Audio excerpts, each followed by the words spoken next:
அல்ஹம்துலில்லாஹ். உடன்குடியிலிருந்து உங்கள் அபு.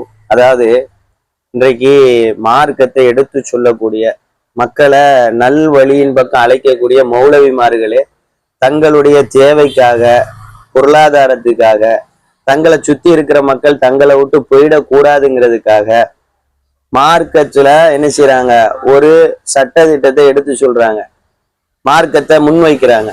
ஆனா அவங்க எதை அன்றைக்கு கூடும்னு சொல்றாங்களோ இந்த தேவைகளை எல்லாம் பூர்த்தி செய்யறதுக்கு அதை ஒரு கட்டத்துல என்ன செய்யறாங்க, கூடாதுன்னு சொல்றாங்க. எந்த ஒரு மார்க்க விடயத்தை கூடாது அப்படின்னு சொல்றாங்களோ அவங்களுடைய தேவைக்காக அதை கூடுன்னு மாத்திக்கிறாங்க. உதாரணத்துக்கு சொல்றதா இருந்தா, ஒரு சில பள்ளிவாசல்கள்ல தொழக்கூடாது, என்னென்ன பள்ளிகள்ல என்னென்ன நிகழ்வுகள் நடக்குது, இப்படிப்பட்ட நிகழ்வுக்குரிய பள்ளியில தொழக்கூடாதுன்னு சொன்ன மௌலவிமார்களே இன்றைக்கு தங்களுடைய சுய தேவைகளுக்காக, பொருளாதாரத்துக்காக, தங்களோடு இருக்கிற மக்களை நிலைநிறுத்துறதுக்காக, தங்களை நோக்கி மக்கள் வரணுங்கிறதுக்காக அதையெல்லாம் ஆகுமாக்கி அந்த எந்த பள்ளியில் தொழக்கூடாதுன்னாங்களோ அந்த பள்ளியிலேயே தொழுறதை நாம் என்ன செய்யறோம் பார்க்கிறோம்.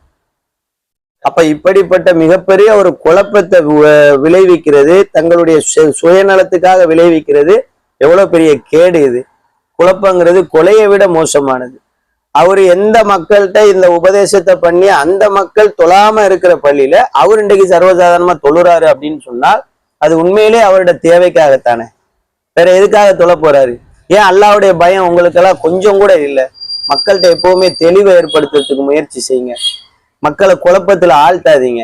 அது கொலையை விட ரொம்ப மோசமானது, அல்லாஹ்வுடைய பிடி கடுமையானது. அல்லாஹ் ரப்புல் ஆலமீன் இந்த மாதிரி ஆலிம்கள் மூலமாக தவறான வழிகாட்டுதலுக்குள்ள போற மக்களையும் அல்லாஹ் அந்த தவறான வழியிலிருந்து பாதுகாக்கட்டும். இந்த மாதிரி குழப்பத்தை விளைவிக்கிற அந்த ஆலிம்கள் அந்த குழப்பத்திலிருந்து அல்லாஹ் என்ன செய்யட்டும், பாதுகாக்கட்டும். நன்மையை நோக்கி நம்ம எல்லாரையும் அல்லாஹ் பயணிக்க செய்யட்டும். வேறொரு வீடியோட நான் உங்களை இன்ஷா அல்லாஹ் சந்திக்கிறேன்.